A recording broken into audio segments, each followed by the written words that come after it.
Ready, start. Jagadish Chandra Bose एक वैज्ञानिक होने के साथ भौतिक शास्त्री, लेखक और वनस्पति विज्ञानी थे। विराम।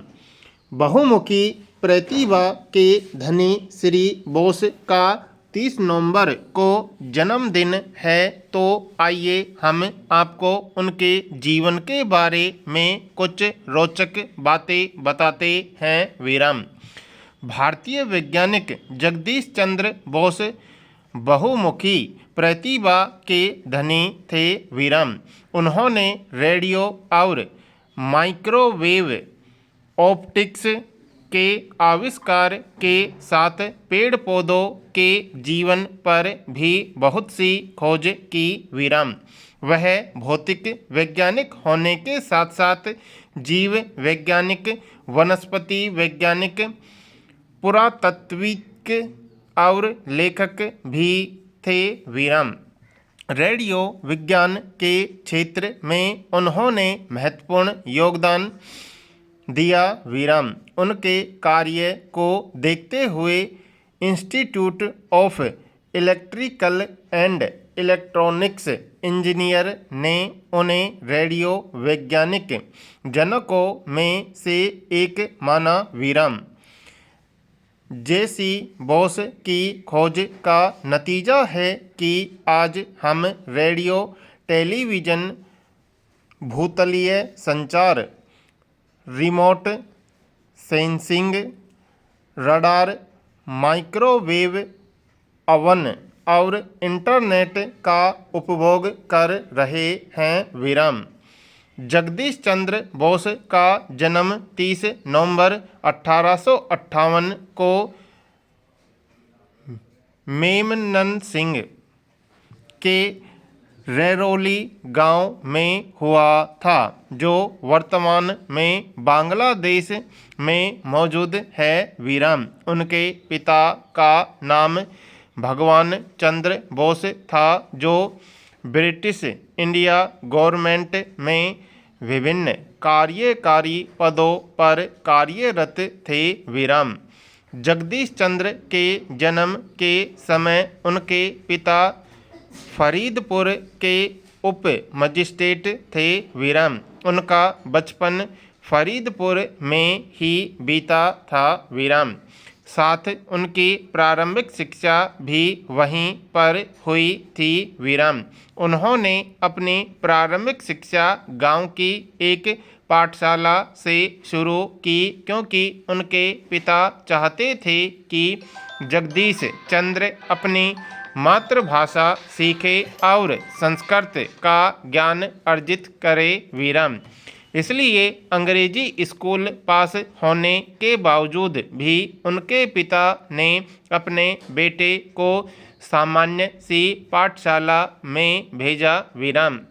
उसके बाद वर्ष 1869 में उनको कोलकाता भेजा गया, जहां वह कुछ दिनों बाद सेंट जेवियर स्कूल में पढ़े। विराम। कुछ दिनों बाद उन्होंने 1879 में कलकत्ता विश्वविद्यालय से भौतिक विज्ञान में स्नातक किया। विराम। उसके बाद चिकित्सा शास्त्र की पढ़ाई करने के लिए लंदन गए। विराम। लेकिन सेहत खराब होने के कारण वह लंदन से कैम्ब्रिज चले गए और वहां उन्होंने क्राइस्ट कॉलेज में पढ़ाई की। विराम। जगदीश चंद्र बोस वर्ष 1885 में भारत लौटे और सहायक प्राचार्य के रूप में प्रेसिडेंसी कॉलेज में काम किया। विराम। यहाँ उन्होंने 1915 तक कार्य किया, लेकिन उनके साथ अंग्रेज भेदभाव करते थे। विराम। उन्हें अंग्रेज शिक्षकों की तुलना में 1/3 वेतन मिलता था। विराम। इसका उन्होंने 3 साल तक विरोध करते हुए आर्थिक तंगी झेली। विराम। उसके बाद चौथे साल जगदीश चंद्र बोस की जीत हुई और उन्हें पूरी सैलरी दी गई। विराम।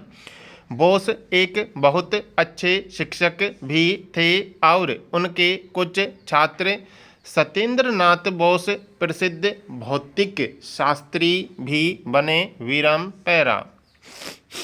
2001 में 6 से 14 साल तक की आयु वर्ग वाले सभी बच्चे स्कूल जाएं और 2010 तक स्कूल में 8 साल पूरे करें, ये सुनिश्चित करने के लिए सर्व शिक्षा अभियान शुरू किया गया था। इस योजना का सबसे महत्वपूर्ण तत्व शिक्षा गारंटी योजना और वैकल्पिक और अभिनव शिक्षा है, जिसका अर्थ है मुख्य रूप से बच्चों के लिए प्रारंभिक स्कूलों का निर्माण 1 किलोमीटर के दायरे में हो। विराम। सर्व शिक्षा अभियान में मुख्य रूप से प्राथमिक शिक्षा की योजना और प्रबंधन के लिए विकेंद्रीकरण को शामिल किया गया, जिसमें वहाँ के स्थानीय समुदायों की भागीदारी का अभाव था और इस प्रकार ये बहुत सी नीतियों पर आम सहमति पैदा करने में असफल रहा। विराम। इसके अलावा मानव संसाधन विकास, राष्ट्रीय शैक्षिक अनुसंधान और प्रशिक्षण परिषद, शैक्षिक योजना एवं प्रशासन के राष्ट्रीय विश्वविद्यालय, राष्ट्रीय मुक्त विद्यालयी शिक्षा संस्थान और शिक्षक की शिक्षा की राष्ट्रीय परिषद जैसे संस्थानों का जनादेश एक दूसरे के साथ टकराते हैं। इस प्रकार शिक्षा के प्रसार के संबंध में इन सभी निकायों के उद्देश्यों में कोई स्पष्टता नहीं है। विराम। इसके अलावा शिक्षा के लिए दिए जाने वाले सरकारी कोष के आवंटन के संदर्भ में भ्रष्टाचार एक असुधारात्मक तत्व है। विराम। शिक्षा के लिए वास्तविक आवंटित बजट में से योजनाओं के क्रियान्वयन में बहुत कम रुपयों का प्रयोग किया जाता है। विराम।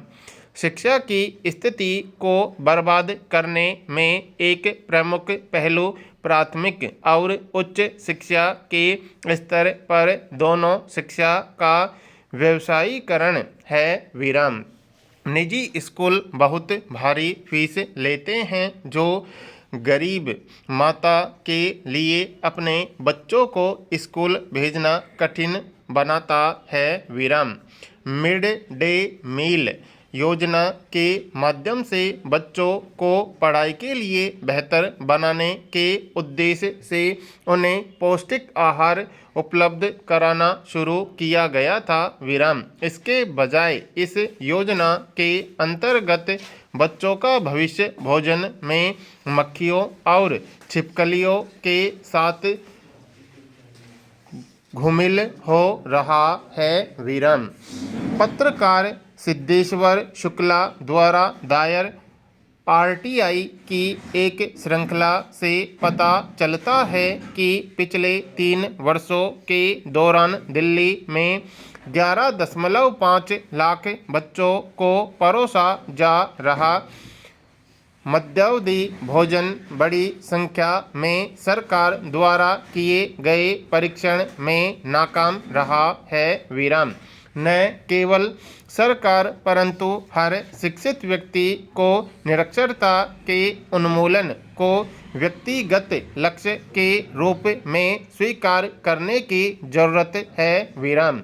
सभी शिक्षित व्यक्तियों द्वारा किया गया हरेक प्रयास इस खतरे के उन्मूलन में सहयोग कर सकता है। विराम। शिक्षित भारत भी एक पहल है जिसका उद्देश्य शिक्षित भारतीयों को आम बच्चों की बुनियादी शिक्षा के क्षेत्र में सहायता प्रदान करने के लिए एक मंच प्रदान करना है। विराम। स्टॉप।